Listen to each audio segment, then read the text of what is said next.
And away from that, we bring you more updates of the African nations delegation for peace towards the Russia-Ukraine war. And now joining us to speak more on this, we are joined by Gustavo de Carvalho, a senior researcher at the South African Institute of International Affairs. Thank you so much for joining us on News Central Now.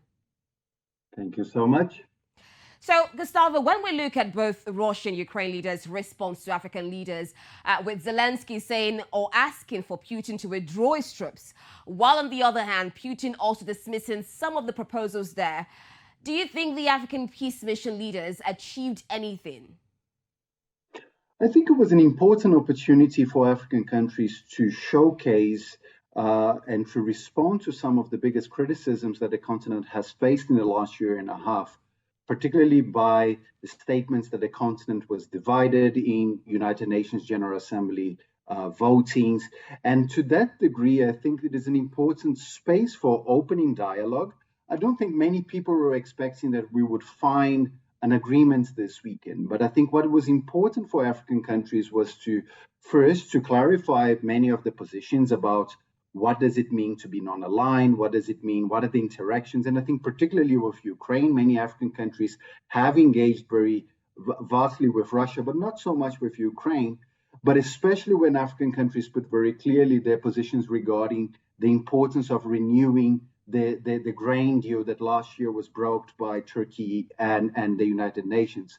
So in that sense, we had some mixed results, some challenges, some miscommunication issues, but I still think it's a positive step for the continent to become an important voice and to join many of the other voices from the global south that have been trying to provide those very early stages of negotiations. And we should expect that any credible negotiation, any effective negotiation, it would still going to take some time. And now, putting Africa as an important voice on the continent or globally, let's also look at the event at the Polish border. I mean, before the negotiations, where South Africa, a plane carrying security and journalists, was detained for more than 20 hours, citing security threats. There were also talks about, this form of racism against the South African soldiers. So what do you make of the incident? There was a lot of drama in the last 2 days, and I think a lot of information still needs to be clarified both by the South African government, but also by the Polish government.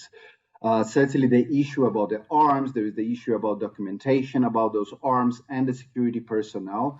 I still have a very big question about why were not the journalists able to join the delegation. I think there was a problem for the continent where South African journalists were not able to join neither in the Ukrainian leg or in the Russia leg. But I think it does certainly show from the South African side a certain degree of disorganization when it comes to that. But also from the Polish side, we would like to see more responses to that. I am really looking forward to see what the reports that are going to be hopefully released in the next days and weeks to determine that. But it was certainly an embarrassment in terms of the security personnel. I think not so much. I think we saw that the President Ramaphosa was able to be there. There was still some security with him, but particularly by denying the journalists access to Ukraine and Russia, that was problematic. Okay, let's go back to this non-aligned position of African nations, most especially South Africa. And in the past months, we've seen South Africa being the eye of the storm with the United States of America complaining or attacking South Africa as forming more allies with Russia. Now, with this peace agreement, with this peace deal that South Africa is spearheading with the president being there, do you think it will take some pressure off South Africa? And what do you make of the whole situation? I hope it will help to clarify a lot of the South African foreign policy. We've seen South Africa being very confusing for the last year and a half. The non-aligned position, to a large degree, have often been conflicted by narratives and narratives often based on reality that South Africa was very close to Russia. Much of the criticism has been to the fact that South Africa was perceived for not engaging directly with Ukraine.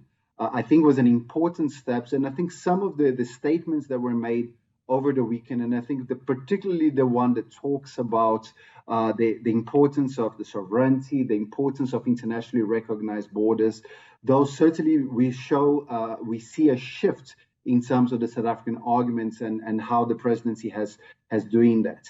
Certainly, the strip in itself is not enough, and I think South Africa still has much to showcase that indeed is non-aligned, that is indeed is pursuing a non-aligned position when it comes to that. But I do think it's a positive step for South Africa, but also by bringing a variety of countries, where countries that voted to condemn the Russian invasion, countries that abstained to that, and that variety of views from the African continent, for me, was the strongest assets that we had from the continent in Ukraine and Russia in the last 2 days. Thank you so much, Gustavo. Definitely, we keep hopes alive. We do hope that, the two groups will definitely come to a concession and there'll be peace between the two countries. Thank you for joining us on News Central Now. Thank you.